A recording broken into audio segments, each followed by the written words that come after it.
The government shut down. Bitcoin's moving up. Most of the market is fairly apathetic. Some of the government invested companies that the government invested in, are up big, even though the government shut down. That doesn't make any sense to me. We'll talk about all of that and more. But before we get going, check out the channel memberships. We got some great stuff going on there, especially in that stalagmite level. Also, the channel is closing in on 10,000 subscribers. We're at 8,278 currently. Let's get that up to 10 by the end of the year. And I tell you what, if we get that up to 10,000, when that happens, I'm going to go ahead and make all of the posts and videos that I make currently for stalagmite available to stalactite and soda straw for a month there, so you can get a taste of what that is like there. So the sooner you get there, the better, because we're going into the final leg of the 4-year cycle here.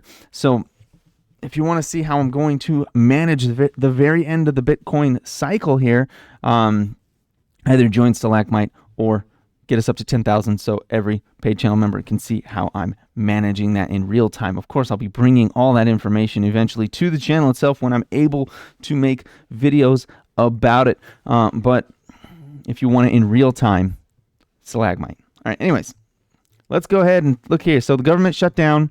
The government's done. They shut it down. They're saying that after Trump and Congress failed to reach a deal, I mean, if you've watched, you'd see that the deal was not something that they were interested in. At least not, the White House was not interested in a deal. It was pretty clear that they wanted the shutdown. So anyways, let's go to the economic calendar here. So today, ADP employment, actually, we got that information that came out at minus 32,000. They were expecting 45,000 and we got minus 32,000. So that's bad. Let's see, manufacturing. So ISM manufacturing comes out today at 10 a.m. That is expected to be 49. Remember, anytime we're under 50, that is considered a contraction in the economy. So we want to see that peak above 50. That would actually be really good for crypto as well. We're unlikely going to get the jobless claims data tomorrow, and we're very unlikely to get the U.S. employment rate on Friday. So that'll be interesting. Anyways, let's take a look at Bitcoin. How's Bitcoin doing? As a result of this, Bitcoin's not worried about this. It's breaking out. And look at it. It's breaking out above my trend line here. As long as this holds, this becomes a double bottom. We run back to the all-time high. So I'm feeling pretty good about that, actually. And if I go down to, let's say, the hourly, and that really came out. When did it start pumping? When did it start pumping? It started pumping at about 1 a.m. or about instantly the time that the government shut down. It started pumping. So it loved this government shutdown, actually. Bitcoin really likes this shutdown. And if you look at Solana, likes it even more. And Ethereum likes it even more. And Dogecoin and Sui and so on, except Crow. Crow doesn't like it for some reason.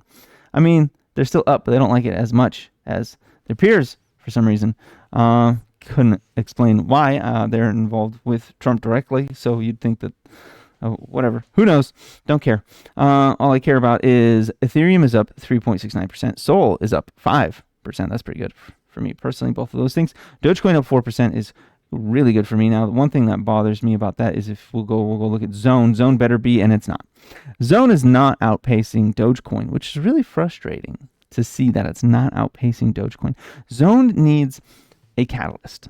That is the issue with Zone right now. It is not bringing forward a catalyst. It needs someone of note to get involved, or it's not going to budge. Okay? They need headlines. That's what's driving it. BMNR has Tom Lee. And you know what? BMNR moves.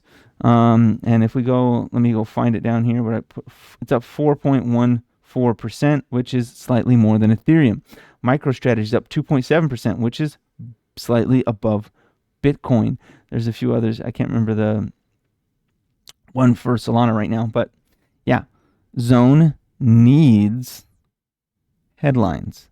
They're not making headlines. They need to start doing that. This is not a game of, we're just doing the thing that we said we're going to do. No, you can't just do the thing you said you're going to do. You got to make a headline. Okay? You have to go viral with your business now. I know that sucks and that sounds stupid, but that's how it is. So Zone probably not going to move much until they come out with something, because Dogecoin's up 4%. They own $162 million of Zone, and their market cap is at $31 million. And they're moving up 1.4% when Dogecoin moves up 4%. That is kind of embarrassing. It's a little annoying. All right, anyways, moving on. A lot of stuff is down, actually. So, I also mentioned that the companies that the government invested in are up today. Oh, okay. Look at this pre-market. Look at this pre-market. This thing is up dollars. This is that lithium company that the government bought a 10% stake in. It's up 32% on the government shutdown. That doesn't even make sense. How are you going to get paid, guys? Or is it because while the government may have a 10% stake, they're not going to have anything to say for a while to get involved? What about MP Materials? Not doing so hot. What about INTC? INTC is just flat. Doesn't care. I don't know what's going on with LAC. Let's see if there's something going on in here. I don't see anything showing up. 26. No. Minutes ago, there's nothing in the news. I talked about ALB yesterday as a potential lithium play, and it dropped 8% that day. Like it was 6.68 at the end of the day, but it went as low as 8%. It came all the way down to support. That might be a buying opportunity. Anyways, they got a $4 million fine from Chile for environmental breaches in their lithium mine there. So that's what happened. Now, honestly, $4 million for a $9 billion company, not a lot. Let's go look at their cash flow. Let's go look at their cash flow. Come down here. Not quarterly. I want to see annually.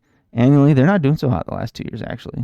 But $4 million on a pile of nearly $1 billion negative cash flow, not much. But why am I interested in them? They have, look at this, their annual financial, like their assets to their liabilities are significantly higher. So that's not concerning. We just need to see a couple of good quarters of them having positive cash flow, and we should be looking pretty good. They've been meeting their quarterly targets mostly on earnings, not so much on revenue 2 quarters ago. If we look at their margin is positive, so they should be getting something. Like 2024 is a bit rough on them, huh? They should be starting to see something come here with positive net margins. We need to see that push up a bit. Really, we need to see lithium come up in price, and that would do very well for them. And I showed you that chart yesterday, how it's been flat for a really long time after that 2021, 2022 run up.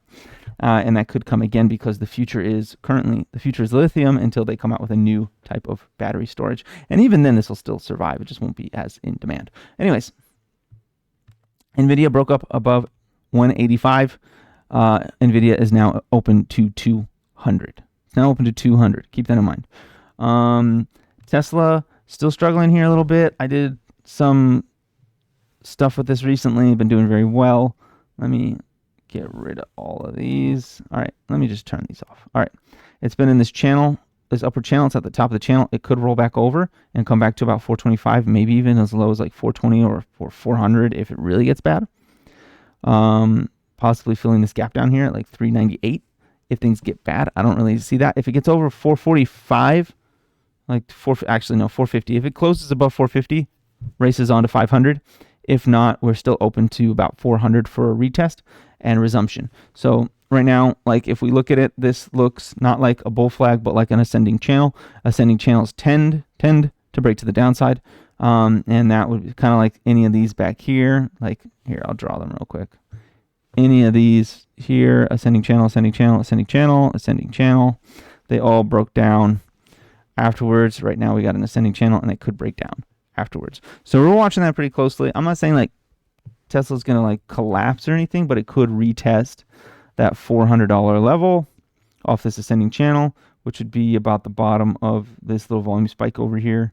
And then from there, we could see a little resumption. We might even come to this other little volume spike here at 396 and then just boop, and then pop. If things get really bad, like something's terrible, 355 down here, but I don't see that really happening. Honestly, I really don't necessarily see that happening. Let me see. Let me look at this thing on the weekly. Turn off drawings because at this height, they're kind of annoying. Yeah, we touched the top Bollinger Band. It would stand to reason that we would go flat or come down a bit right now. And now we've done this before, right? Because this does look exactly like, oh man, I gotta bring my drawings back. It looks very similar to back here, right? Where we got this like thing and then it just took off. That's why I'm saying I'm staying open to it, because this looks exactly like our current candle formation over here looks exactly like this. So we could see it like if it gets over 450 and we get a daily closure over 450, I am looking for a move up to 500. And if not, well, then we could retest that 400 area and then take off again. Anyways, that is Tesla. Let's take a look at BMNR. Bitmine, Tom Lee's, current play thing. This is super interesting. At 6:30, market just opens. I'm getting every alert on Earth. Turn on some drawings. This thing's not looking so bad. Like, it's just sitting here on support here at about $50. And it can flounder on that between there and about 41 and still kind of be in a greater upward move. You can see here on the drawings that I'm going to draw low, higher high, higher low, higher high, boom, and we go. Now it didn't get a higher high entirely here because it didn't go above this previous wick, but the body, it made a new higher high on the body. So that's still going to give us something of a higher high. And if I go down to the daily, yeah, I got a lot of alerts. I know. I'm working on it. There's a lot of stuff I got to watch. Anyways, we had this falling wedge. We came up, we did a bull flag, bounced off the 50. As long as we're holding about here, we can push up to about that 55 level. We could easily get back into 60. And once we're above 60, 64, we push to 73 and then 80. And then there we go. Oh, it looks like sound wants to do something. Let's see here. I also want to talk about BBAI. BBAI is one I got in and got out of. And now it's doing a falling wedge. It came back close to the 618. I need to see it close above 657 to open up back towards 7 and 8. But I also would like to see it touch 612 at the 618. I'd really like to see it come to the 786. That would be like, wow, amazing. Let's buy this thing. But we'll see. Silver's been going crazy. And with government shutdown, I expect it to go even crazier. Look at this. Silver's popping off. It's up 1.6% today, which means my calls on AG, which if you're in stalagmite, you're in that as well, are also up 1%. So I'm doing really well there. Gold, GLD should also be doing pretty good today. Yeah, government shutdown. Gold's still carrying on up, but to get exposed to that, I'm looking at things like Barrick mining. I'm also looking at SBSW, which has a wider portfolio here. And wow, I added to that yesterday. If you're in stalagmite, you knew that. And wow, look at that. That's great. Anyways, that's all I've got for you today. Go ahead and like, comment, subscribe, share this video. Encourage your friends to subscribe. We got to get to that 10,000 mark. And then I'm going to open up stalagmite level information like the posts to everyone for a month. Everyone that is on the paid member roll there for a month will get access to that to see what it's like. And hopefully we get to do that before the end of the 4-year cycle so you can see how I'm handling that. And with that said, have a profitable day.